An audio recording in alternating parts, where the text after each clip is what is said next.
Australia সফরে দারুণ শুরু করলেও ধারাবাহিক হতে পারছে না বাংলাদেশ দল। মেলবোর্ন স্টার্স একাডেমির বিপক্ষে জয় ছিনিয়ে আনার ভালো সুযোগ তৈরি করেও তা হাতছাড়া করেছে নুরুল হাসান সোহানের দল।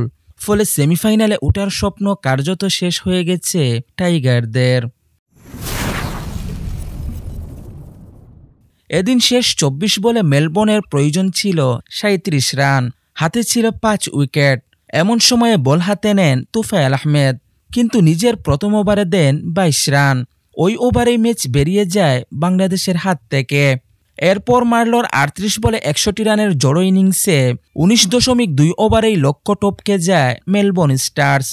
এদিন টস হেরে আগে ব্যাটিংয়ে নেমে নির্ধারিত ২০ ওভারে ৮ উইকেট হারিয়ে ১৫৬ রান তুলে বাংলাদেশ দল।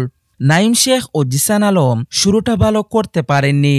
ফর্মে থাকা আফিফ হোসেনও ০ রানে ফেরেন। মাঝামাঝি সময়ে সাইফ হাসান ও অধিনায়ক সোহানের জুটিতে কিছুটা গতি আসে ইনিংসে। শেষ দিকে ইয়াসির আলী রাব্বির ২৯ রানের ক্যামিওতে লড়াকু সংগ্রহ দাঁড় করায় সফরকারীরা। তবে বল হাতে হাসান মাহমুদ ও রাকিবুল হাসান চেষ্টা করলেও শেষ পর্যন্ত কাজের মতো কাজ হয়নি। ফলে মেলবোর্ন জয় তুলে নেয় ৩ উইকেটে। বাংলাদেশের এটি ছিল ৫ ম্যাচের তৃতীয় হার।